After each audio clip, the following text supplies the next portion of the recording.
La Defensoría del Pueblo, en cumplimiento a un dictamen de la Corte Constitucional, presentó el proyecto de ley orgánica para la promoción, protección y defensa de los derechos de los animales no humanos.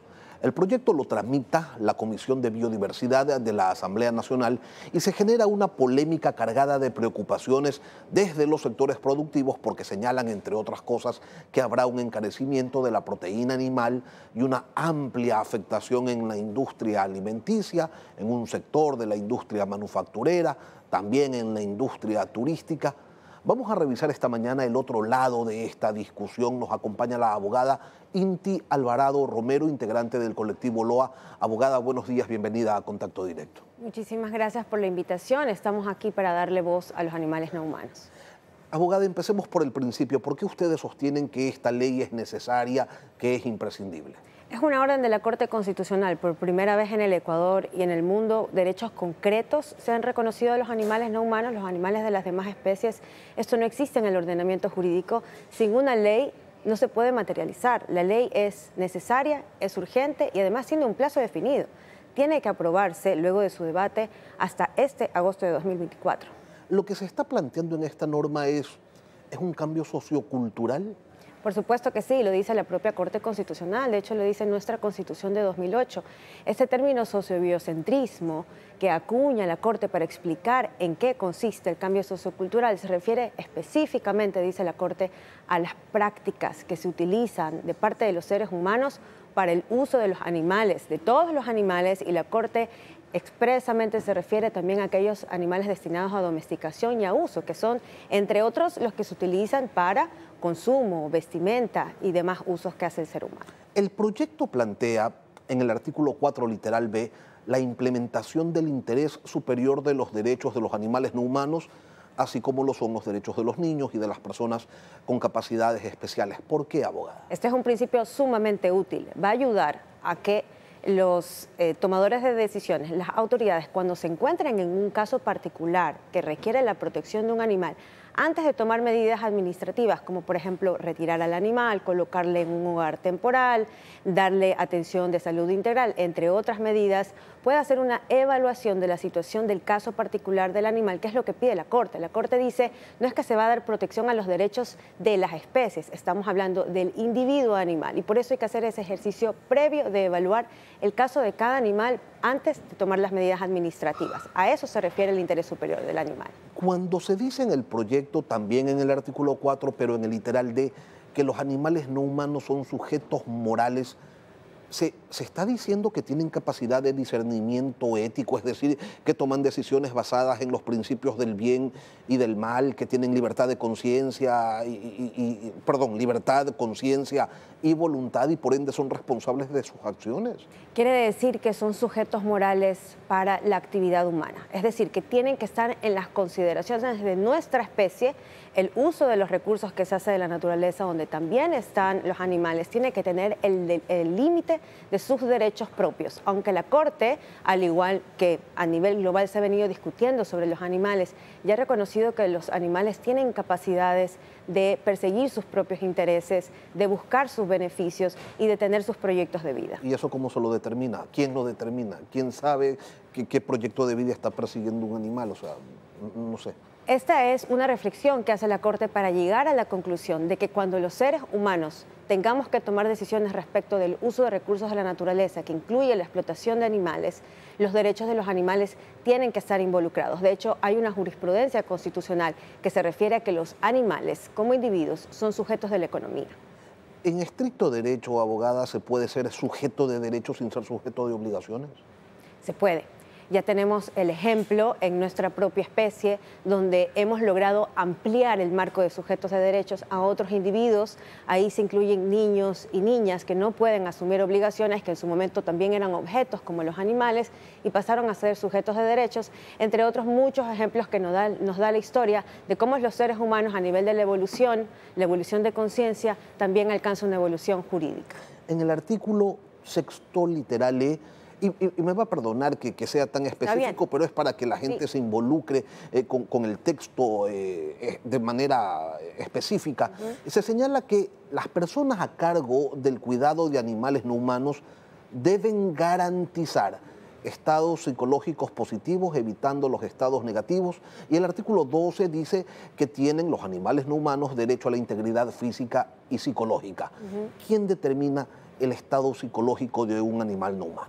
Bueno, esto responde a una ciencia que se crea en los años 50, entonces es importante tener en cuenta que el trasfondo de cada uno de los elementos del texto de este proyecto de ley tiene un argumento científico. Esta ciencia, que es la del bienestar animal, se desarrolla en Reino Unido exclusivamente para animales destinados al consumo y la producción y luego se expande a todos los individuos animales no humanos. Y según esta, hay 5 dominios que los sujetos obligados a la protección de cada individuo animal tienen la responsabilidad de cumplir.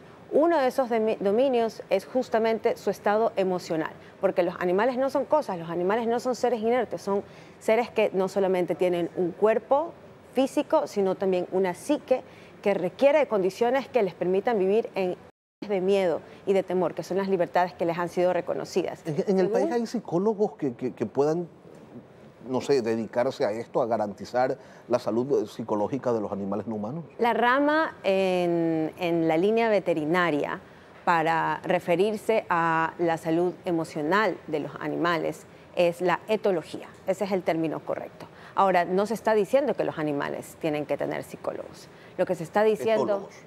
O etólogos. De hecho, eso no está en el texto concretamente porque sería pedir cuestiones imposibles de cumplirse. Lo que se está diciendo es que para garantizar la salud mental del animal, que sí se puede garantizar, hay parámetros que se deben definir y eso tiene que estar liderada por la institucionalidad que está prevista en el proyecto de ley y también desarrollada en norma técnica cómo se lo va a realizar.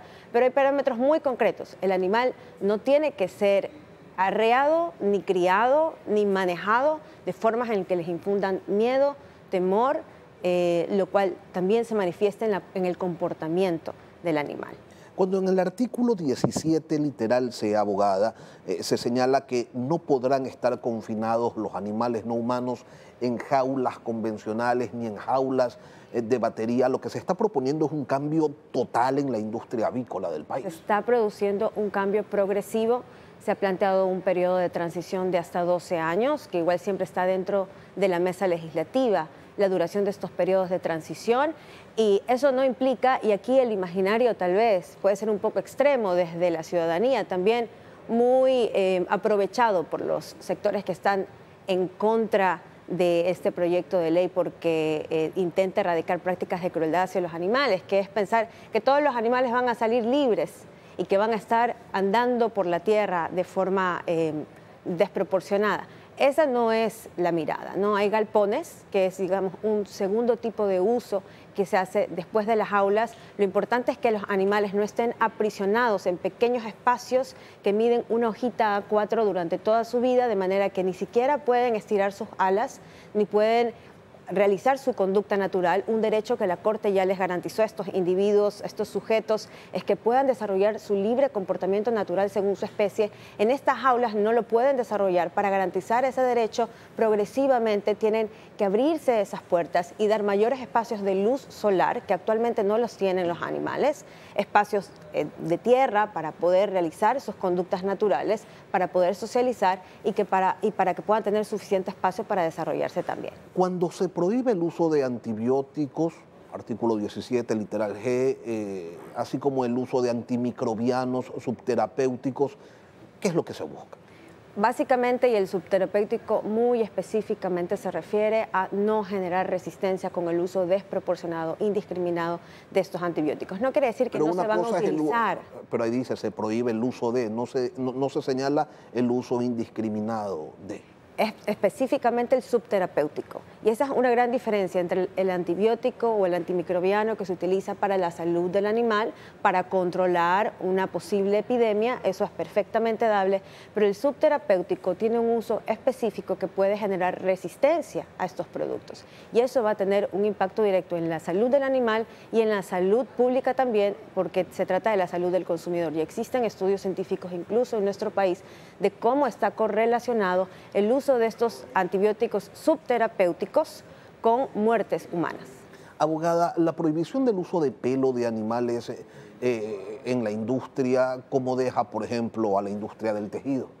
Aquí la propuesta es en relación con plumas y pelos. Los únicos métodos que se utilizan actualmente, y esto está dirigido específicamente al sector industrial, ese es, digamos, el propósito, el espíritu de esa propuesta en concreto, es que no se tengan que utilizar estos métodos de arrancar las plumas, que es lo que se hace, es la única forma, no hay otra, y que la manipulación de los animales no genere una afectación a sus 5 dominios de bienestar animal, donde está justamente el dominio de la salud. Entonces, no es que no se va a poder esquilar a una oveja. No es que no se va a poder, está destinado a los sectores industriales. Lo que se quiere nuevamente es que durante los periodos de transición, por eso hay una disposición transitoria al final del proyecto de ley, donde dice todos los múltiples años que van a tener las diferentes industrias para empezar a utilizar métodos que sean lo menos lesivos posibles, sin que eso implique que no se va a poder realizar la actividad económica, pero sí hay que poner un límite, Lenin, porque la Corte mismo exige que se coloquen límites a cualquier tipo de explotación de recursos de la naturaleza en función de que estos ya son sujetos y tienen sus propios derechos. Donde sí se prohíbe la actividad económica es en el artículo 37 que prohíbe pues que se utilicen animales vivos, sus partes constitutivas o subproductos con fines artesanales o industriales, y esto pues anula por completo la industria del cuero. Bueno, en este caso sí se está proponiendo que los animales no humanos no estén vivos cuando se realicen prácticas. No, claro, o sea, nadie está diciendo que se despelleje vivo Bueno, sí se lo hace, animal. por eso estamos tratando de tomar las previsiones para que no se lo siga Pero ¿qué pasa, haciendo. por ejemplo, con el cuero del ganado que es faenado en camales? ¿Se lo podría utilizar o no? Sí, por supuesto que se puede utilizar. Digamos, los productos que vienen posterior a el faenamiento de los animales, es decir, cuando los animales ya están muertos, esos productos se pueden utilizar, por supuesto. No tiene por qué afectar este tipo de actividad económica.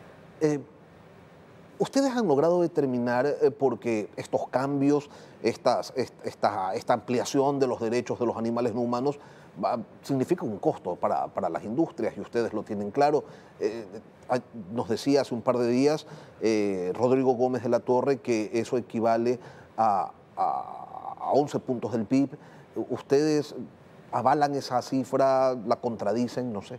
Eso es una mentira, no existe ningún estudio, ningún alto instituto económico que haya revisado ni avalado de dónde salen estos cálculos.